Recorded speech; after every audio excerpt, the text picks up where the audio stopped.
Hello, Scorpio! Kamusta po kayo? Welcome back to Katao's Intuition Tarot Reading. Ang basa po natin ngayon ay para po sa third week ng September. Silip po tayo ng mga sitwasyon at kaganapan sa parating na linggo na ito. At nawa po ay makapulot ulit tayo ng magandang gabay at inspirasyon sa ating magiging basa ngayon. Scorpio. General reading po ito, kaya pakinggan lamang po ang mga messages na resonate po sa inyo. Kung ngayon ka lang po nakapagbisita sa aking channel, ay huwag po kalimutang mag-like at mag-subscribe. Maraming salamat po sa suporta po. Scorpio. Okay.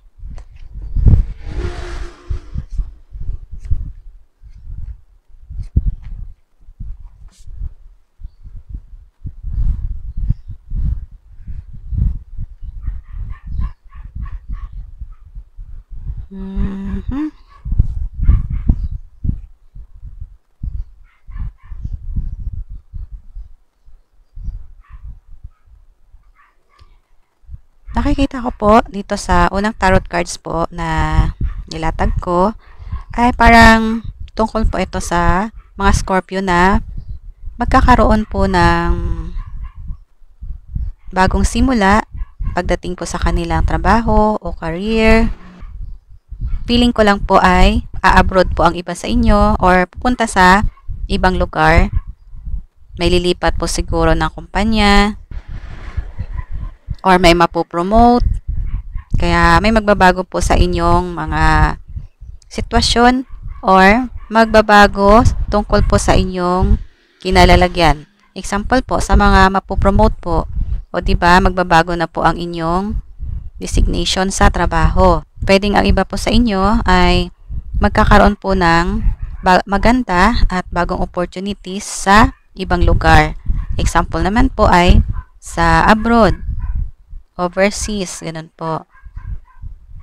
Pwedeng ito, nagpapakita rin po ito tungkol sa mga apprenticeship sa ibang lugar.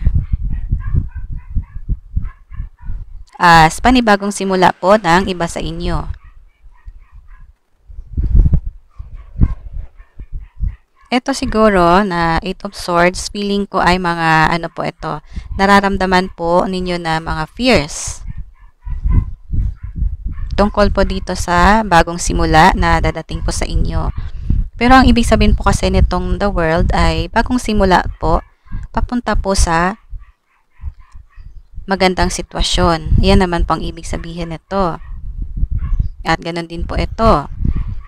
Magandang opportunities to po ito, magandang mga pagkakataon para sa mga panibagong blessing na inaabot sa inyo ni universe. At magkaroon po siya ng magandang outcome para po sa inyo.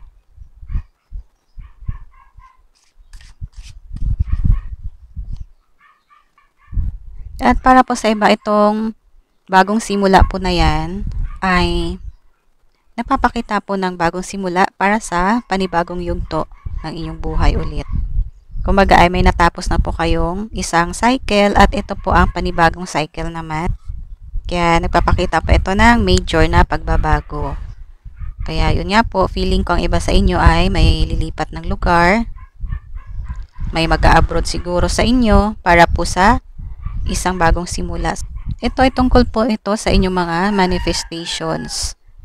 Pagdating po sa inyong career goals, sa inyong financial goals, pwede rin sa mga business po ninyo.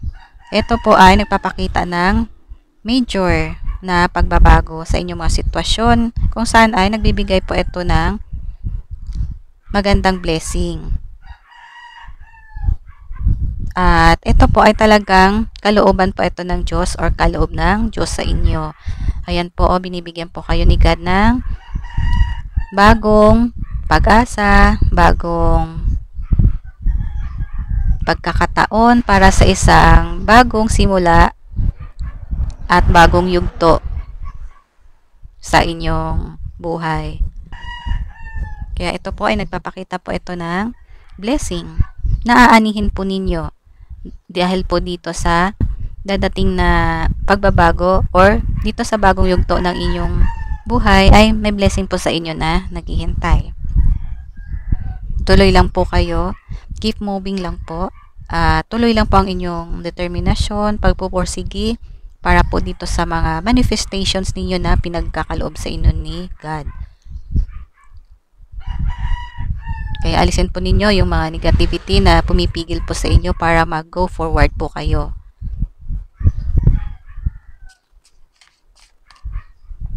Nagpapakita po ito na marami po kayong kakayahan sa inyong mga sarili. Kaso baka nananaig lang po sa iba sa inyo ang mga takot, pagdududa po sa inyong mga sarili. Ayun. Kaya umalis po kayo sa ganyang mindset po ninyo.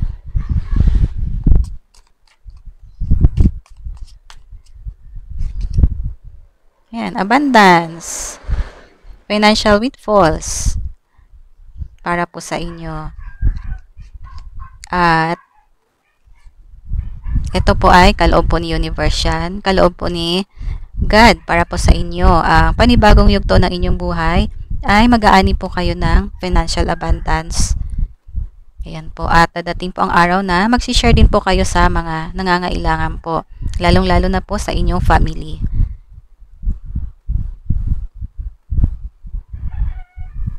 Kaya keep moving lang po. Talikuran po ninyo yung mga hindi naman po nakakatulong sa inyo, sa inyong mga sitwasyon. Talikuran po ninyo yan. Tuloy lang po kayo sa direction po kung saan naghihintay po sa inyo ang magandang mga pag-asa, magandang pagkakataon, kung saan ay doon po ninyo makakamit ang tagumpay, victory, kasaganaan po. Maraming blessing po. Yan, sa panibagong yugto ng inyong buhay.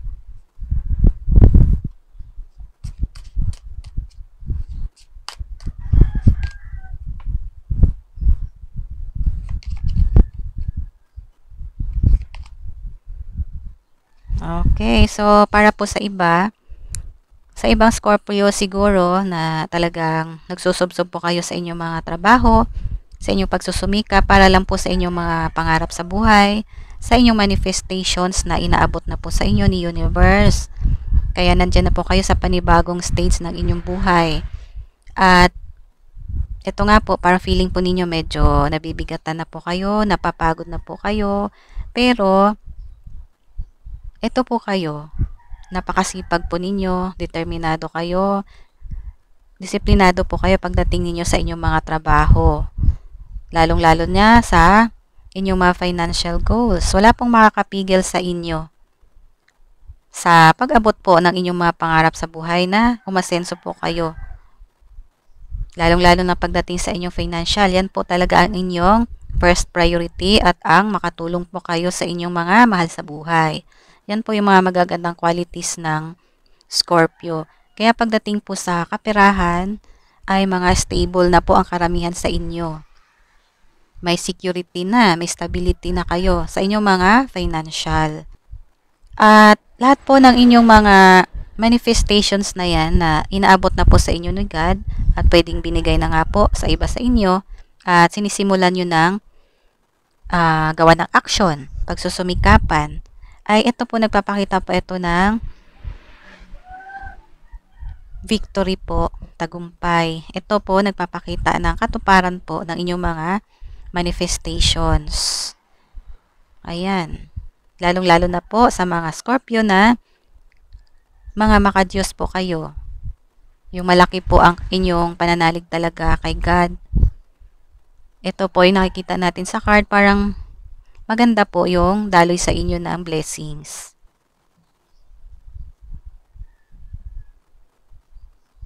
Ayan, sa lahat ng inyong mga manifestations, ano man yung manifestations ninyo, ito pong the world ay nagpapakita po yan na ipagkakaloob sa inyo ni God po ang lahat ng inyong manifestations. Kaya ito na dito po yung 9 of Cups natin. Katuparan po ito, wish fulfillment. na magbibigay po talaga sa inyo ng financial windfalls. Kaya kapag natanggap nyo na po or nasimulan nyo na po itong mga magandang opportunities at kung nandito na kayo sa bagong chapter ng inyong buhay, ay i-expect na po ninyo ang mga success at kasaganaan. Ang success at masasaganang araw ay i-anticipate nyo na po na dadating po sa inyong buhay. Nagpapakita po ito ng contentment. Makukontento po kayo sa ipagkakaloob sa inyo na blessing. At syempre, ay dahil din po yan sa inyong mga magagandang katangian pagdating po sa inyong dedikasyon sa inyong trabaho, sa inyong career. Ayan din po ang inyong aanihin.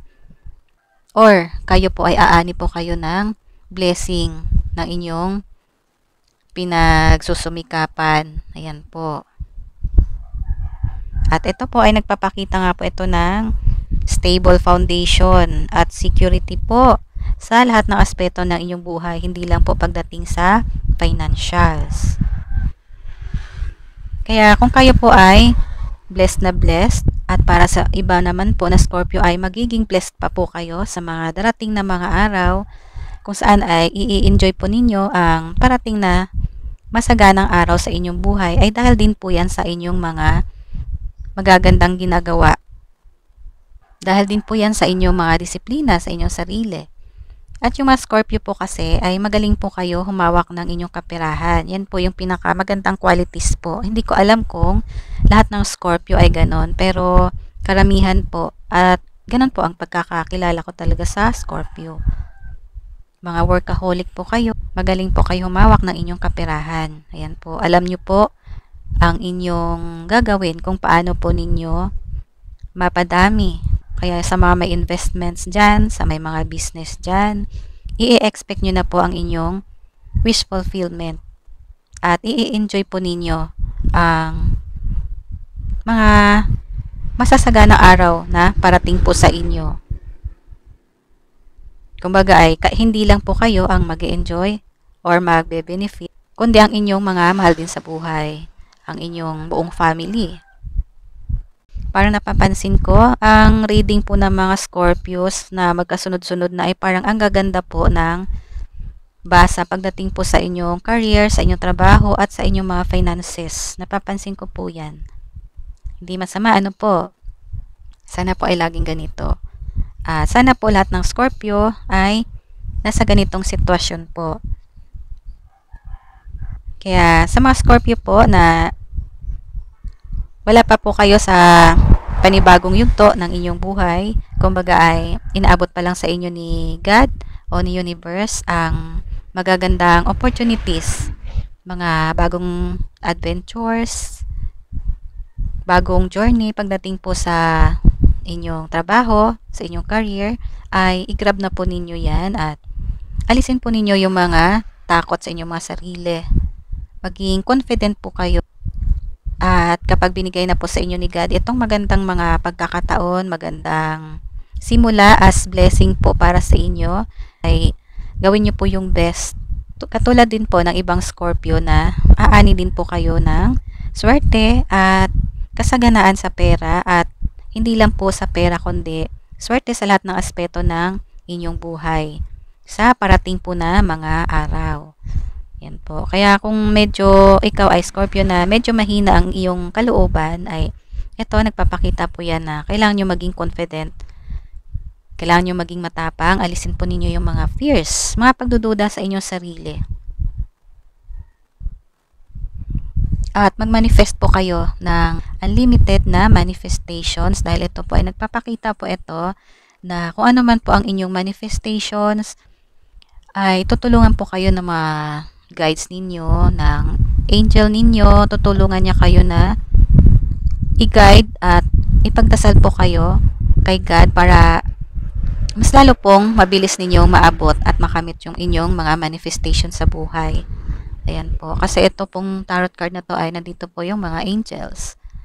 Ayan, guardian angels po yan na tumutulong po sa inyo.